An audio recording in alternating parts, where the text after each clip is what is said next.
pleasure to be here with these esteemed panelists. And we came onto this conversation and proposing this from the work that we've all been doing either adjacent to or with each other around Great Salt Lake. And the thing I'll say from the outset is the title here says that this is a case study. And sometimes we suggest that case studies it's a packaged up thing. It happened in the past. It is all about best practices or the worst or the things you should or shouldn't do. And I would say that we should flip that script a little bit and say this is an open case study because it's really only just begun. There's so much work to do, as has probably already been reiterated by many folks that we all interact with over and over again. I would say not ad nauseum, but should be ad infinitum until we feel that we're stable. And we thought it is outside the role that faith communities can be playing in action on the Great Salt Lake and on other ecological issues around the world, but sometimes is underappreciated how outsized that role is. We want to talk a little bit about that today. We have folks from representing 4 different faith communities and belief systems to do that. So what I'm first going to do is just read you a little bit about the panelists that we have here and let them introduce themselves, their own stewardship ethic, and then we'll talk a little bit about what they have done in their own faith communities to spark action on Great Salt Lake. And then we're going to spend the majority of the time actually sourcing our questions that we're asking the panel from you all. So we're going to start that right now. Let's test it. If you have your phones or a device that can work a QR code or on your computer, join on the Slido. And the question we want to ask you is, and also, do you think religious affiliation makes people more likely or less likely to engage in environmental issues? Ooh. Let's see. Less likely, more likely. It looks like less likely has got a pretty good supermajority here. Creeping up a little bit. Oh, big. Yeah, it got bigger. Yeah, so this was we did kind of put you into a false binary, didn't we? Because the answer is likely. It depends, isn't it? And there's a lot more nuance here, and we're going to talk about that. So most folks are thinking less likely. If you are in the United States context, if you're in the Intermountain West context, that is a pretty understandable thing. Now, many might be familiar with the Pew Research Center. The Pew Research Center did a massive study, and they continue to do this massive study on religiosity in the United States and in the country. And they looked at a wide variety of things about how people's religious beliefs or lack thereof relate to their beliefs about politics, about the hot button social issues of the day, about what concerns them in their communities. And there is a section on environmental stewardship. And the interesting thing about this study is that when you look at it, and when you say, they give you the statement, God gave humans a duty to protect and care for the earth, including plants and animals among adults in Utah. And they also did this in the United States level. Vast majority, actually quite a supermajority, say yes, absolutely. And that can be surprising sometimes for people. If you come from faith communities where the dominant narrative is a narrative of domination, you kind of might say, well, I don't know. I don't know if that's really my Sunday school lessons that I had growing up, right? But in fact, most of the U.S. population also believes this.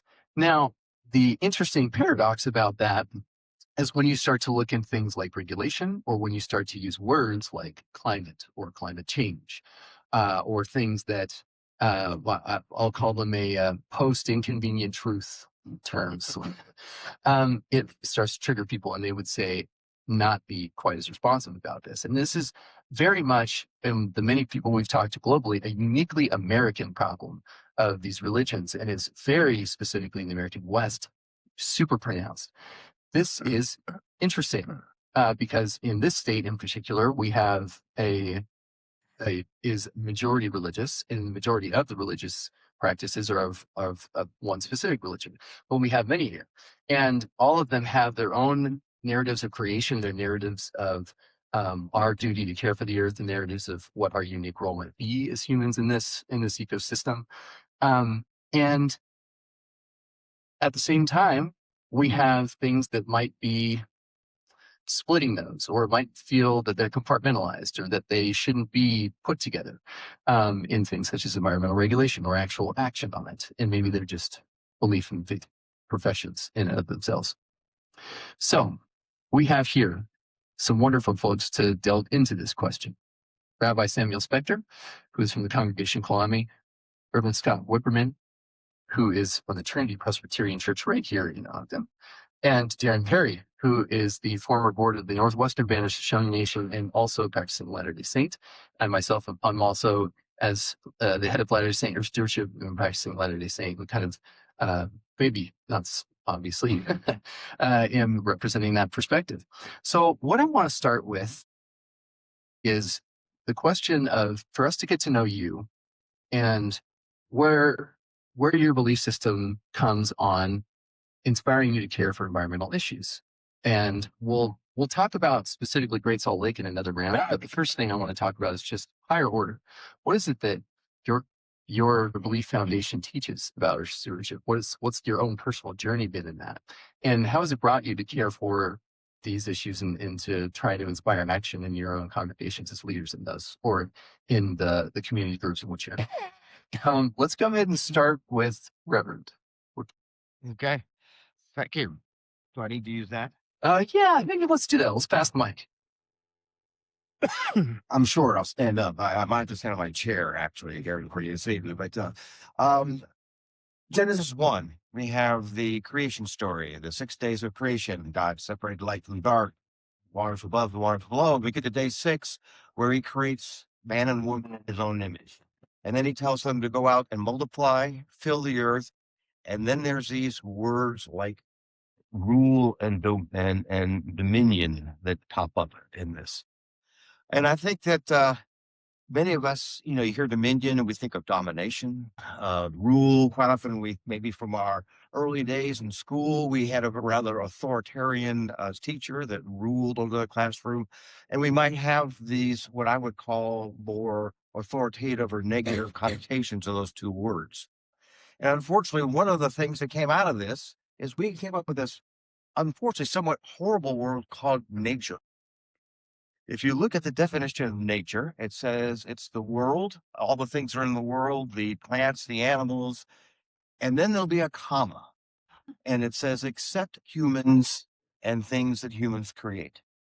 And this, unfortunately, I think has created a schism of us seeing ourselves separate from the world.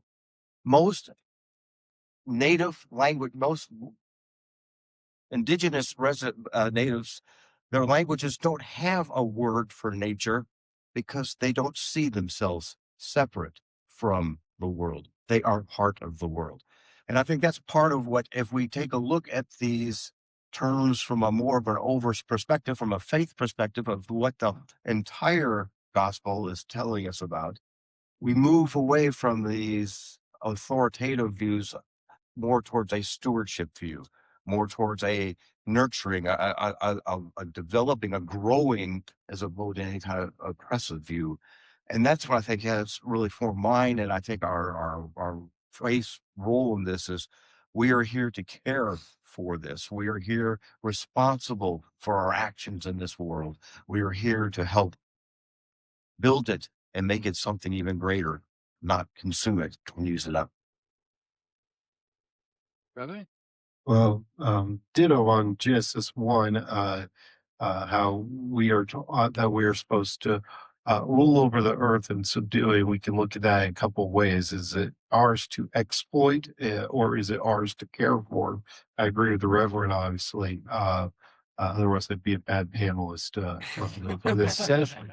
But beyond that, an important concept in Judaism is what's called Baal Tashbit, which means literally being a master over wastefulness. And we read in the Torah that when you go to war, that you are not supposed to destroy your enemy's fruit tree bearing trees. And the reason it says is that those trees are not your enemies. And this is wasteful. And so we're not supposed to be wasteful. And even in Judaism, when we die, we are buried in a wooden box that is then put in the earth, and we are not embalmed, so that we can return to the earth and be a part of it.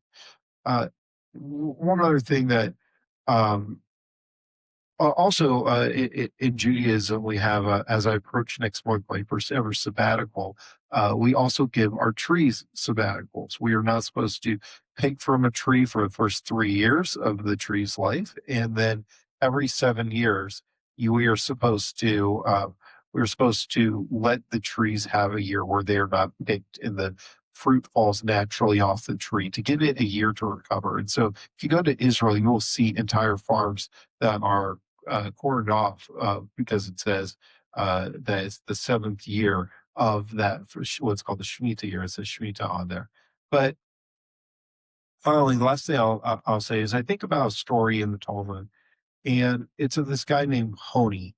And Honi one day is walking around, and he sees this elderly man planting a carob sapling. And he's asked him, "Oh man, what's your name?" He says, "My name's David." He says, "David, what are you doing?" He said, "I'm planting a carob tree."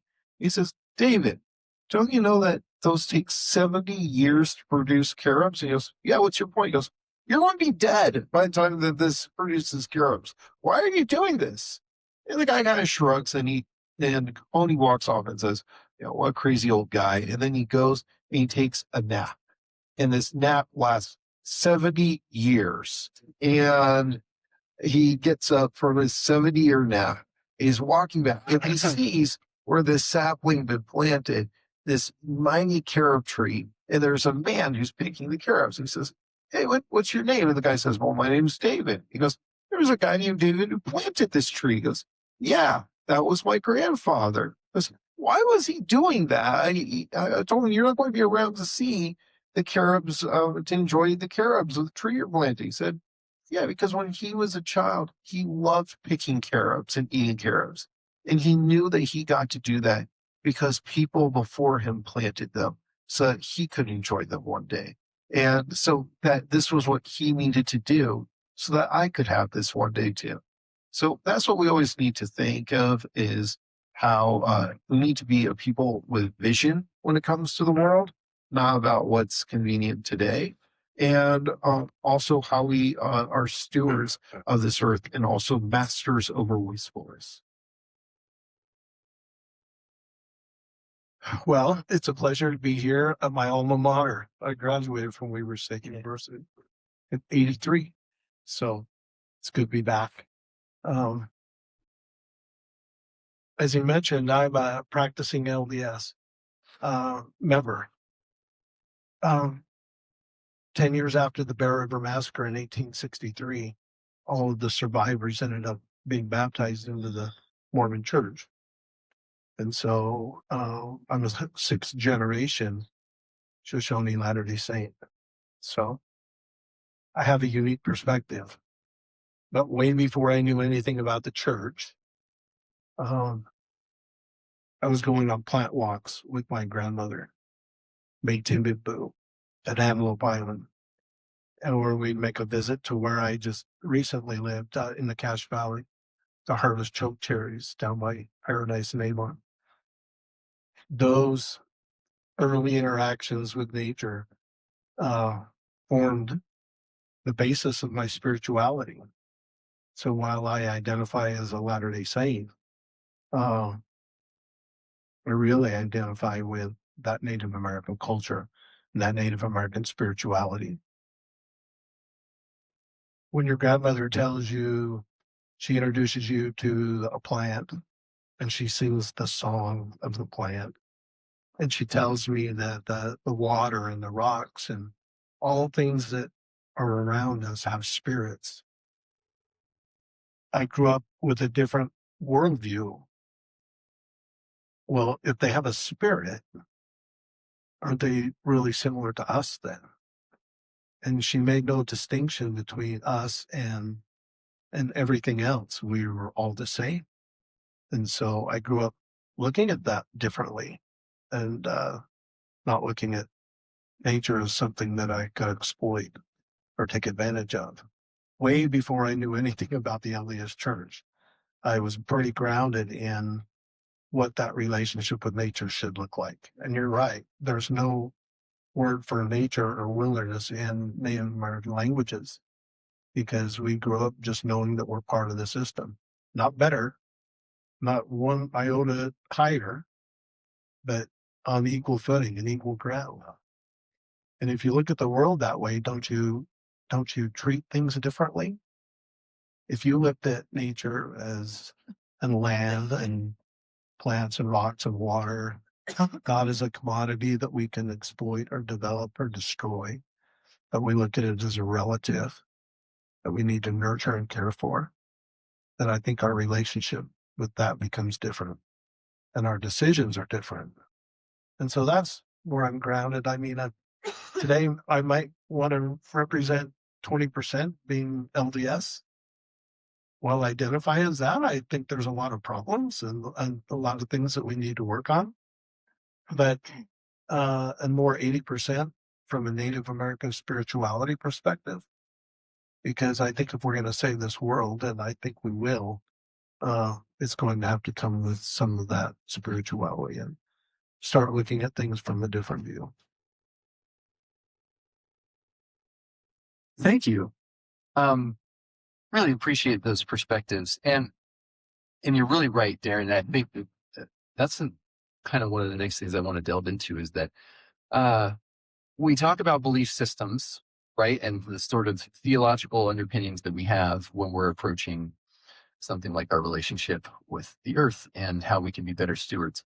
Then we have the institutional churches or groups that we have. That creates a whole different level of complexity because we have our beliefs and the ideals, and then we have humanity, which is in a state of, I would say, perpetual unidealness. And it's messy. We have a lot of things we have to do.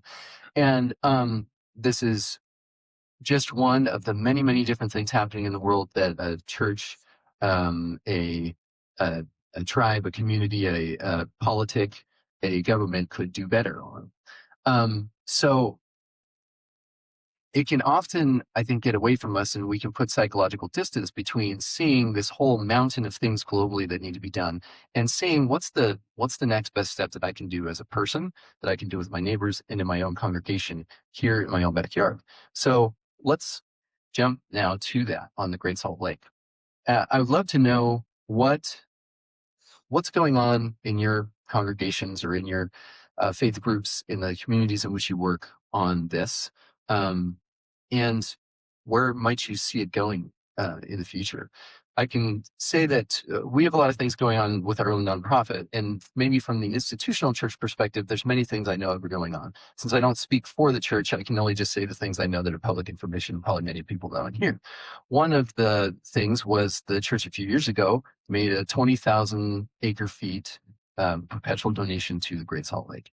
That is a really amazing step. And sometimes for those that are not super skilled up on your water measurement, that can, like, what is that acre feet, right? So roughly, imagine that you have an entire football field and there's a foot of water covering that whole football field. Now multiply that by 20,000. That's a lot of water. It's also only a small drop in the bucket of the amount of water that is needed to get to the lake to put it back to a healthy level.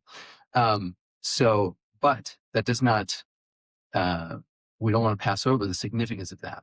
And that was one of the first moves that's happened in the past few years of many other things. There's legislation that's been put out there.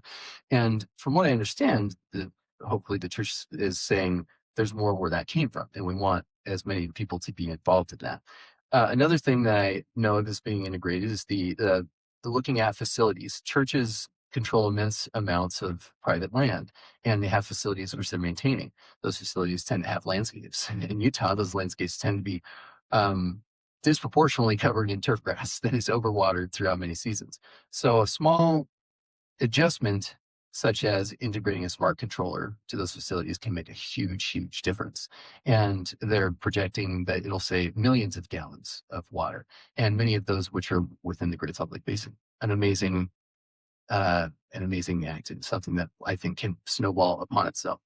And then there's even just the higher order things, which I was recently informed of is in the church handbook, which is the handbook the whole church leadership and members are looking to for guidance on what does the church believe and what should we be doing on any given kind of issue. And they recently added a section on environmental or stewardship, and that we have this duty scripturally, spiritually, and mandate from leadership in order to be stewards of the earth.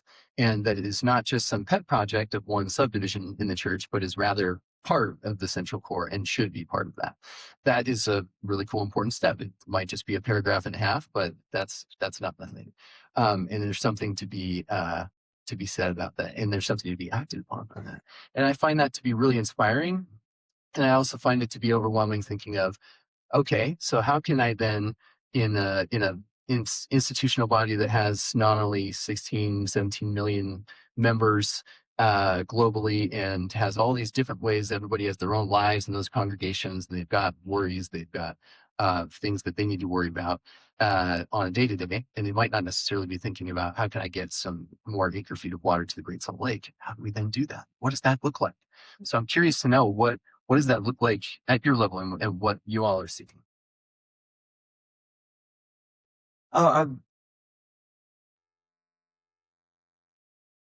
To begin with, I think one of the things is to spread the message of stewardship. It's something that from a national church organization and from my particular church, it's something we talk about frequently. Stewardship of many things, but particularly of our environment, of our land, our water, our air. And there can be some lack of initiative at times, and sometimes this is where I think we come together. We're together as a body of people gathering, and so it's easier to get this body of people to move and do something. Sometimes as simple as, let's put a bunch of postcards out on the tables during the fellowship time that have pre-addressed with our representatives' addresses on them, and have people write notes to our state or our federal representatives about the concerns we have with these issues. And something as simple as that, to get people to be participative, to be people to take some actions, and then to encourage them as well as in their private lives. How do we, once we step outside the church, what do we do? How do we live our own lives? And as a church, many of the churches in the community have installed solar panels on the roof, taken measures to reduce their water usage. Our church, particularly, we're up next to the mountains. We have a large homeless center for four-legged creatures. We left most of our property native and don't water most of it.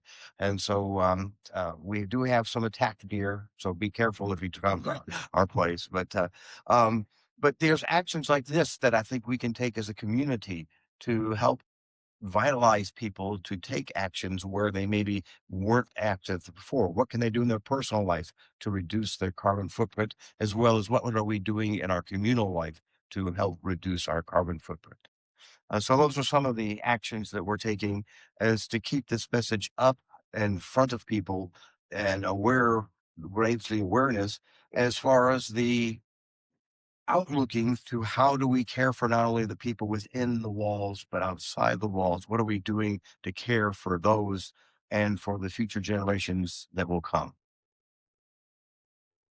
Thank you. Now, I mean, we've done a couple things in our community, like some of us went to a protest at the Capitol where I guess we dressed up as brine shrimp or had brine shrimp puppets or something. I don't know.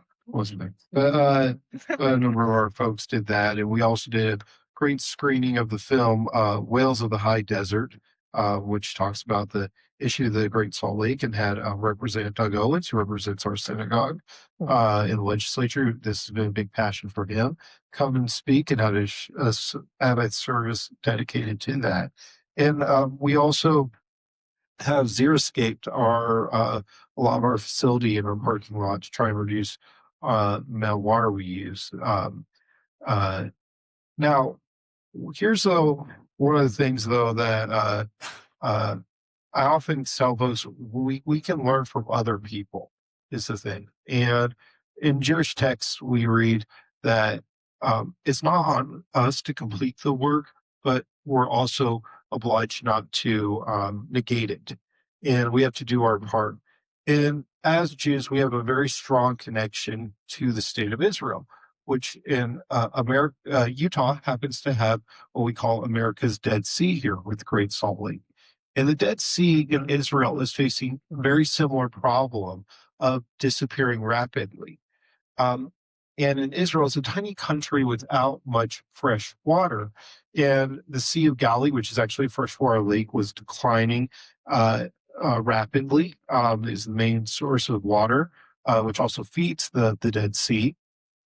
And back in the 60s, the Syrian government actually created a plan in order to destroy Israel of trying to reroute the rivers that feed the Sea of Galilee and destroy Israel that way. But Israel found out and destroyed the plan. So with that said, today, I read all that out to say that Israel realized that if they didn't learn water conservation, that the country would be destroyed. Today in the United States, we recycle. You might know what percentage of water we recycle in the United States. Less than 1% of the water we use. Israel recycles 90% of the water that they use. When I lived in Israel, people would, when they were washing their forks or plates or whatever in the sink, they would turn on the sink, wash the plate, turn it off, grab the next plate, turn it on the sink, wash the plate, turn it off. And they do that over and over. And it was ingrained in these people's memories, like it was a muscle reflex for them. And if I was wasting water, they would scream at me. Israel also leads the world in desalinization and invented drip irrigation. I could go on and on and on but Israel has become the world's leader in water conservation and now went from a country without water to creating a water surplus where they create more water than they use every year. And when they've engaged in peace talks with their neighbors, that's been part of the negotiations as well, is to share that technology.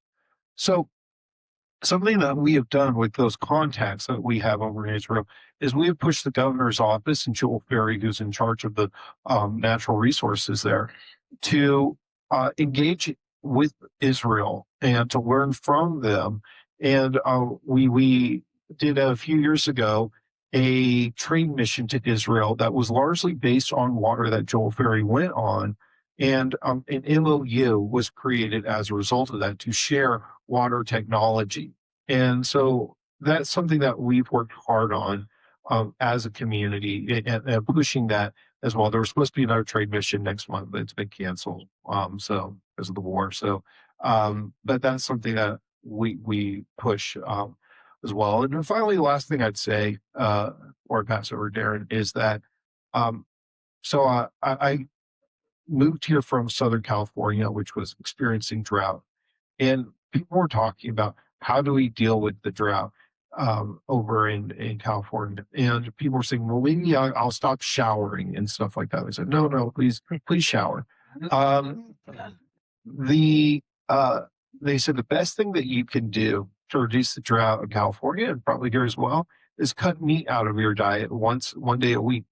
I didn't realize this, but eating 1 pound of 1 pound of hamburger meat, it takes about 1,800 gallons of water to produce 1 pound of hamburger meat.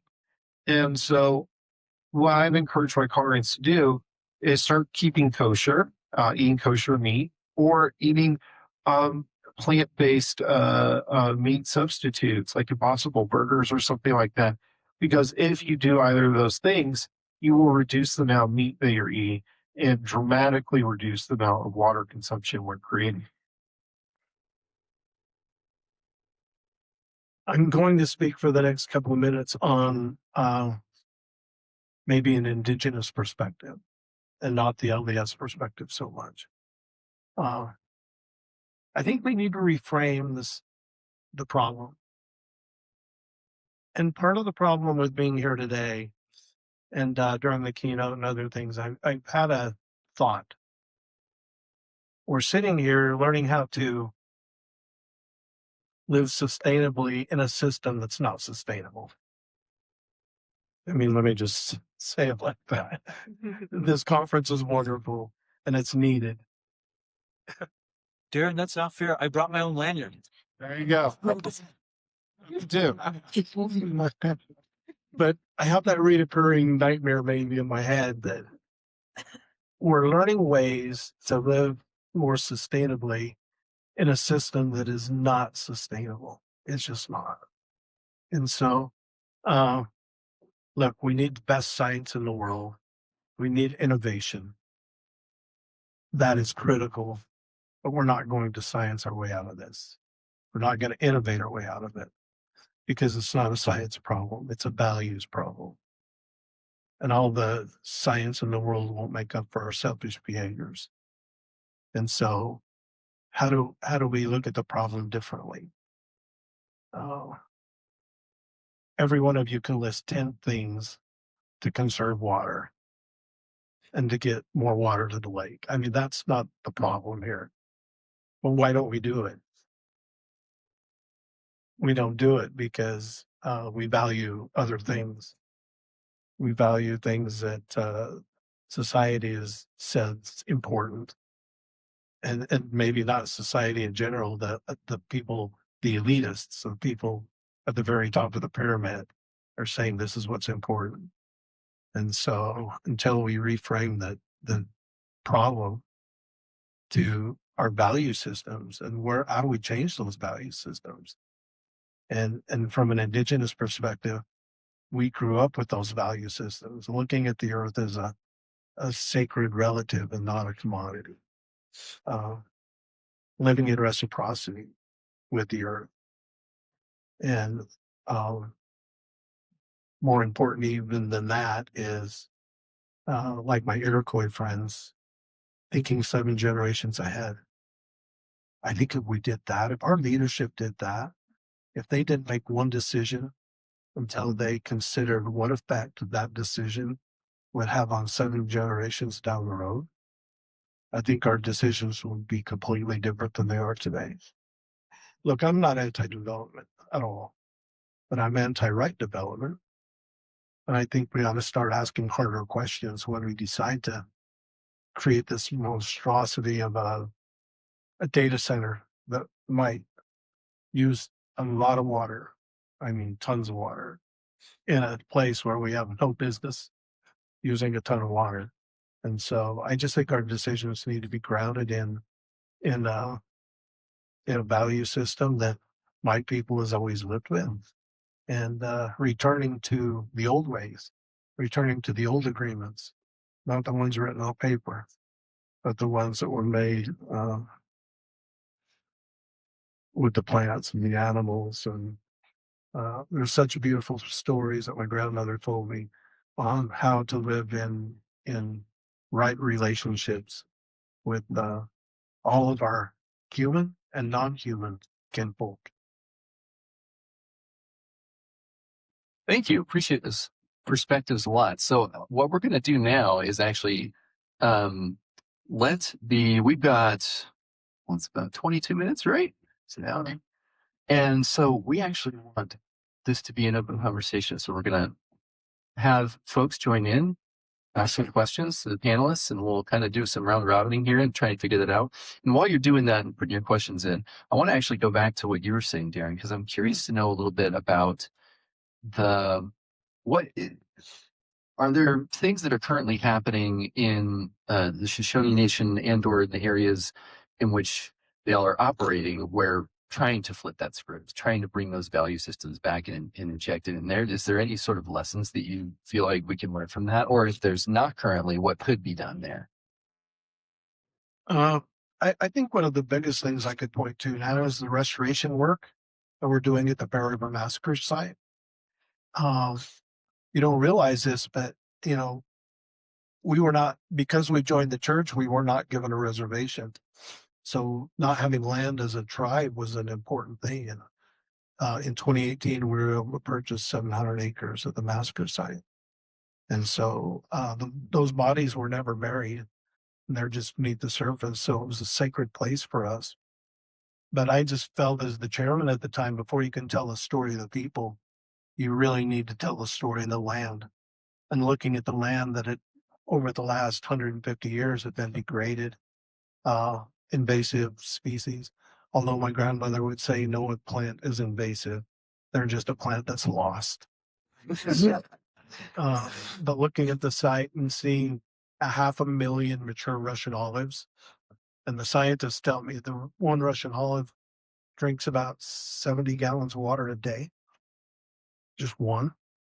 And so restoring the land, removing 500,000 Russian olives, returning water back into the Bear River, which we think will get to the Great Salt Lake, we hope, and replanting cottonwoods and willows, and just restoring that landscape to what it looked like, from systems that have been created to erase us, to not only erase the story of what happened that day, but to erase our relationship to land.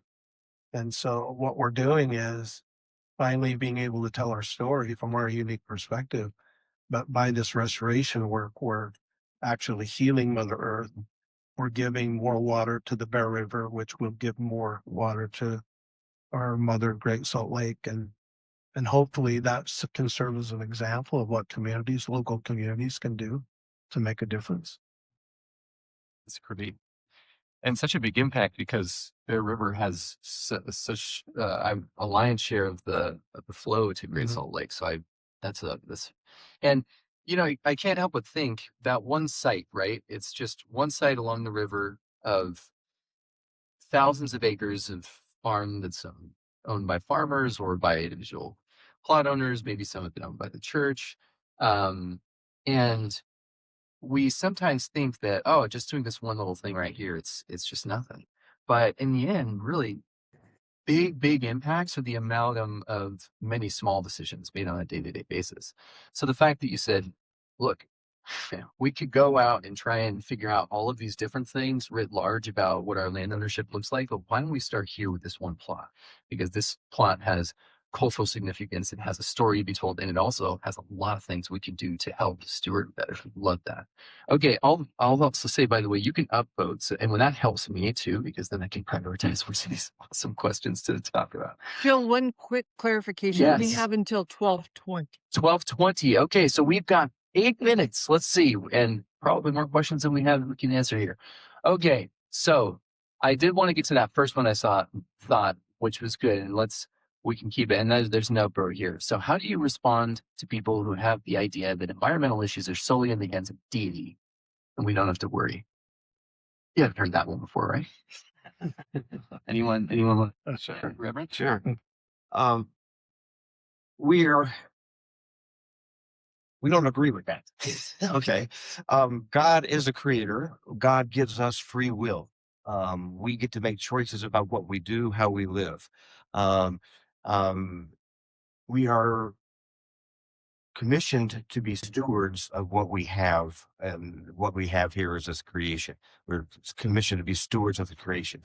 So it is our job to exercise that stewardship. Is there anybody else that wants to add something? Yeah.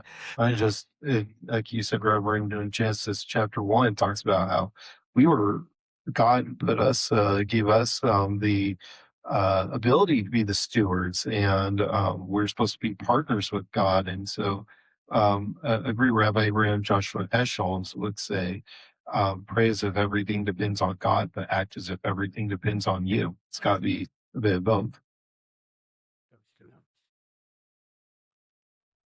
That's great. The kind of a follow-on to that is, and this is, I think, oh no, there's a fiber. Let's get to the fiber there.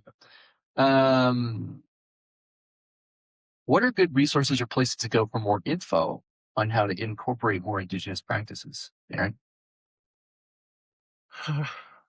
Read my book. That's what I was going to say. I had a book come out just a few months ago called Tending the Sacred, How Indigenous Wisdom Will Save the World. And so it's just it's only 100 pages, but it's teachings that my grandmother taught me and other elders have taught me. So it's information that I've learned over a lifetime of living in reciprocity with this natural world that we live in. and just gives us ways to look at the world a little bit differently. So, and there's many native authors out there today. I can't say that's always been the case, but I think this work has been embraced by many indigenous cultures over the last few years. And Robin Wall Kimmer, if you can't read her book, Bringing Sweetgrass, and take something life changing out of that, you're dead probably. So it's also a couple of two good places to start. But look for indigenous authors because it comes from a place of it's authentic, and so I think that's a great place. Yeah. I can't count how many times I've recommended Braiding Sweetgrass to people. It's life changing, and now it's becoming a close second as your book. And I'll remind people too. Hopefully we will be having you come and speak to a book club of ours maybe at some point there, and we would love to be in conversation with you about that. If you want to join that, it is a live and open forum for people to have that. And also, I want to point out that you do some great work in teaching as well, and in teaching those ways. So if you happen to be a student that's on campus at Utah State and the U, or both of them, right? Darren teaches that class. That's a good place to learn from the source.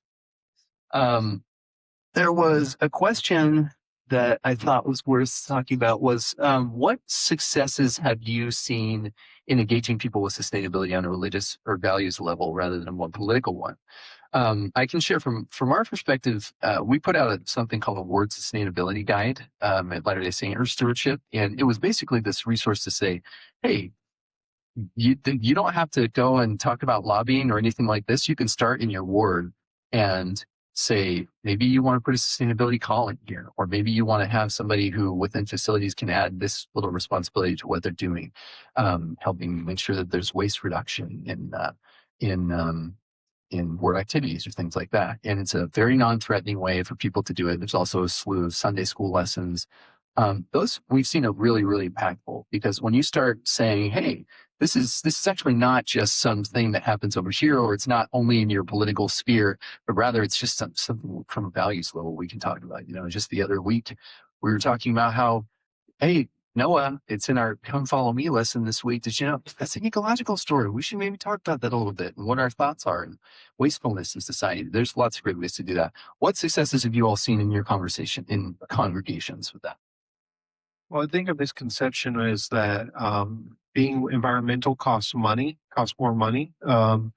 We have these lights in our sanctuary and social hall, and that were not very energy efficient. But it was going to cost $30,000, $50,000, whatever, to replace them with environmentally friendly ones. So our board was like, no, we can't do that. It's going to cost us money. And I found grants from people out there who care about the environment to help us with that. But then our board really changed their tune once we showed them an environmental impact study that showed within 3 or 4 years, the amount of energy we would save on our electric bill would pay for this project. And that this was, and so doing stuff like that and showing the long-term cost benefit has been helpful to us. And also just doing things where we involve ritual worship. Every year between Rosh Hashanah and Yom Kippur, we have a ritual called Tashlich, where we toss into the water like breadcrumbs and different things like this to be symbolic, casting away our sins. This year we have our whole congregation very excited because we're doing a reverse Tashlich, where we are going down to the Jordan River and taking things out of the river instead of putting it in. And people are really excited about that. Yep. Either way, if you have something to say. Well, and I think a lot of this is just raising the consciousness of people about values, to speaking to that, not necessarily to look at just at policies and what that's going on, but what are the values behind those policies? What are the values of the people that are promoting these various policies? And do we agree with those values or not? And do we agree with, let's examine our own values. What are our actions? What are we valuing? And what do we step back and think about what is more important to value? in our lives and in our interactions with one another. Love that. This is probably our last one, which is that's too bad. The next most upvoted one was, how do you deal with conflicting priorities within your communities? And the way that they word it specifically is, oh, where'd you go? Where'd you go? Come on. Did you get deleted? Down. Oh, it's down. It's down. Where am I? Oh, here we go. Do you see conflicting priorities or people within your religious communities that are holding this back? And if so, what do you do with just that? And you kind of suggested some of that already, Reverend. But have you seen this? Conflicting priorities? People that are divided on this? People love to golf. Well, I mean, we got like so many golf courses in southern Utah and stuff.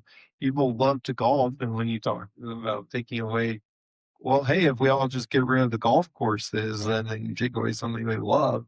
So I mean, you see stuff like that, but like I said, when you show benefit, like what we did with the lights, for example, then those conflicts can sometimes resolve themselves. Maybe our parking lot won't look as pretty, but is there a value here in this? And if you like the Reverend said, one of those values, you could I think get through to some people. Not everybody, but some folks.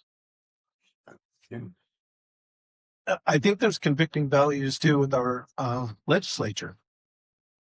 I think we hear every year, well, we've done stuff to really save the Great Salt Lake.